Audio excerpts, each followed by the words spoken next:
London Uncovered.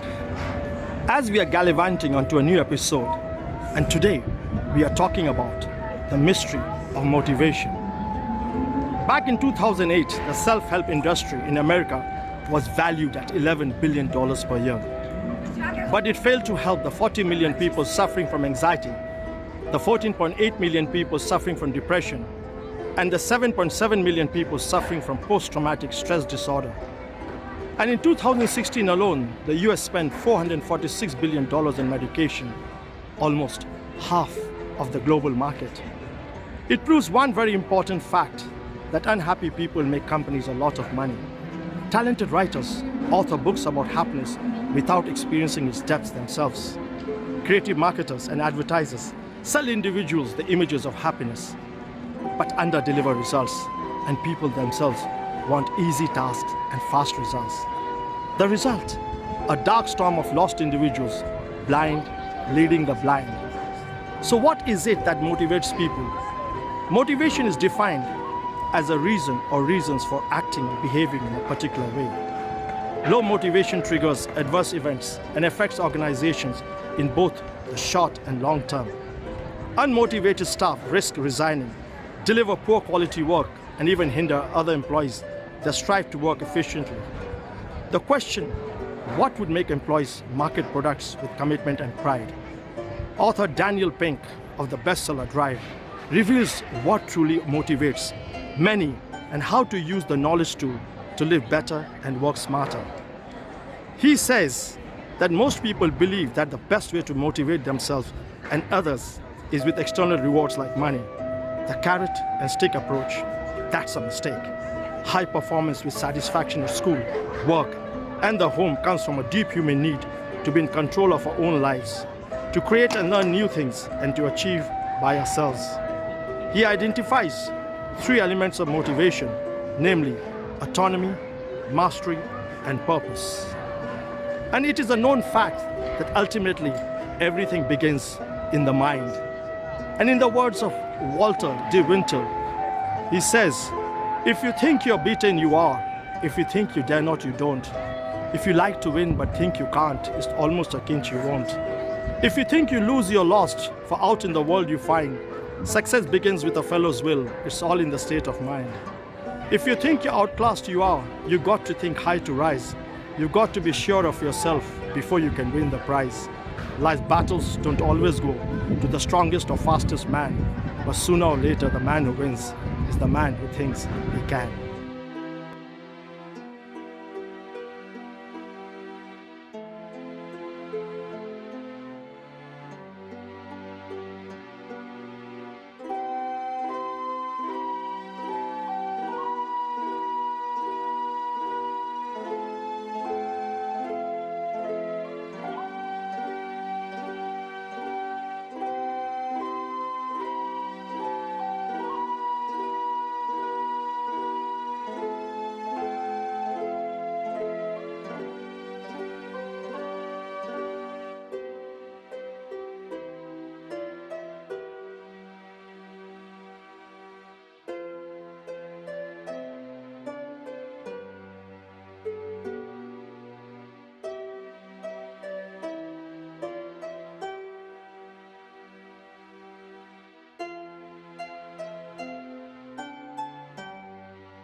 And let's see what Nigel has in store for us.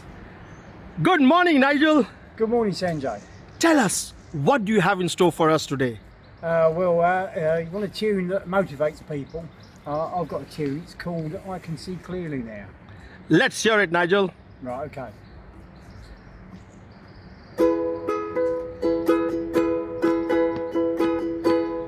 I can see clearly now the rain has gone. I can see all obstacles in my way. Gone are the dark clouds that had me blind.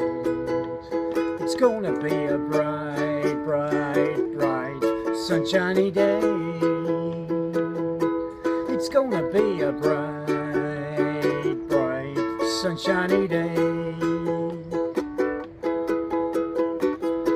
I think I can make it now, the pain has gone. All of the bad feelings have disappeared. Here is the rainbow I've been waiting for. It's gonna be a bright, bright, bright, sunshiny day. It's gonna be a bright, bright, bright, bright, sunshiny day. Look straight ahead, there's nothing but blue skies. Look straight ahead, there's nothing but blue skies.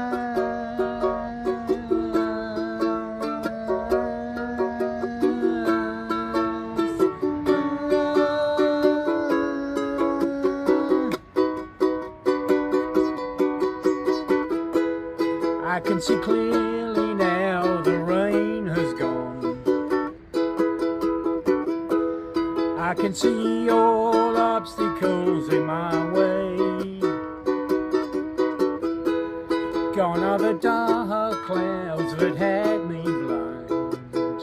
It's gonna be a bright, bright, bright, sunshiny day. It's gonna be a bright, bright, sunshiny day. It's gonna be a bright, bright, sunshiny day. Nigel, once again, it was brilliant. Thank you very much. Thank you. And let's see what Tom has to say about it. Good morning, Tom. Good morning, Sanjay. Tell us, what are your thoughts on the motivational industry? It's something that I'm not that familiar with, but I know that there's been a lot of books about it, and I think when it comes to motivation, we can all relate to that. You know, motivation is something that gets us out of bed in the morning. It informs our earning potential, so it's something that I think everybody's aware of. And if you can make money from that, then that's good. How has the motivational industry affected you, Tom? So I've watched some TED videos, and I'm not sure if you would class them as motivational videos, but I find that they are insightful. So they, famous people speaking, not so famous people speaking about whatever industry that they come from. So I find that if it relates to a subject that I'm interested in, I can definitely relate to a lot of those people that are speaking on there. What message would you give to everyone? So in terms of motivation, I don't think you need to necessarily read a book about motivation, because everybody has a motivation to do whatever whatever they need to get through in life. So whether it be a project or just generally what gets you through life, I would say that just follow what is possible within the realms of your possibilities. Tom, thank you once again. You're welcome, Sanjay. It's been a pleasure.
And let's see what Chris has to say about it. Good morning, Chris. Morning. Tell us, what are your thoughts on the motivational industry? I know a lot of people believe in it.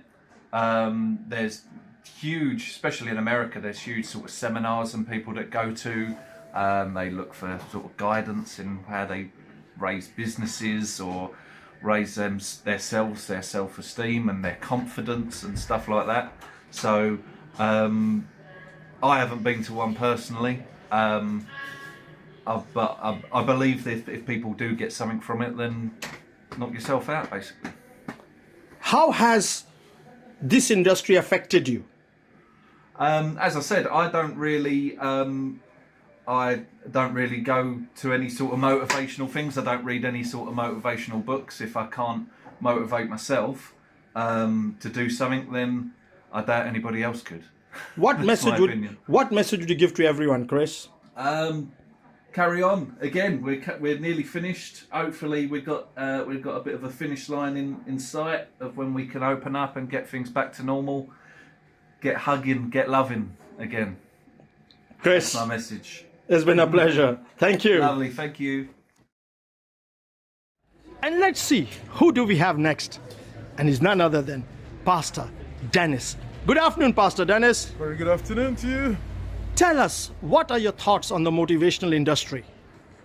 Motivation industry is something very helpful in this world because without motivation, we can live a good life because it motivates, people.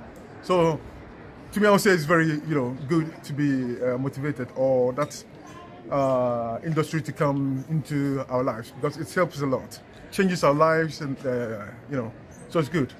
How has the industry affected you? The industry, changes life and, advises in so many ways, in terms of, teaching our children, in terms of, marriage, in terms of, how life move about, the mystery of life and so many things. So it's very good, it's, affecting our lives. It's so good. I like it. What message would you give to everyone? I would tell everybody to, learn and try to get a lot of motivational, books and tips and listen to, motivational speakers. They are very helpful and they are helping the world. So everybody must, watch or listen to motivational speeches, cassettes, and so on and so forth. Pastor, it's been a pleasure. Thank you. You're welcome, sir.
As we come to the end of this episode, and we've been talking about the mystery of motivation, and we have seen that the self-improvement market is wide and encompasses a large variety of products and services which range from books, ebooks, online courses, coaching programs, webinars, academies, universities, masterminds, masterclasses, conferences, mobile apps, etc.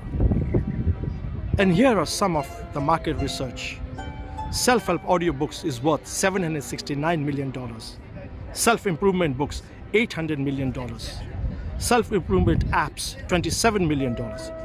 Personal coaching services, $1 billion.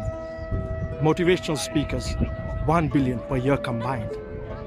And we have seen the most important thing that stops people from achieving what they want to do in life is fear.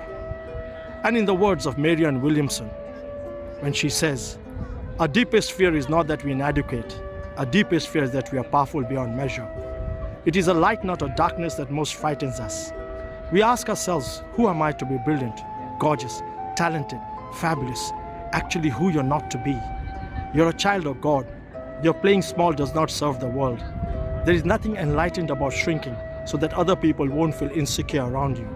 We are all meant to shine as children do. We are born to make manifest the glory of God that's within us, just not in some of us, it's in everyone. And as we let a light shine, we unconsciously give other people permission to do the same. As we are liberated from our own fears, we automatically liberate others.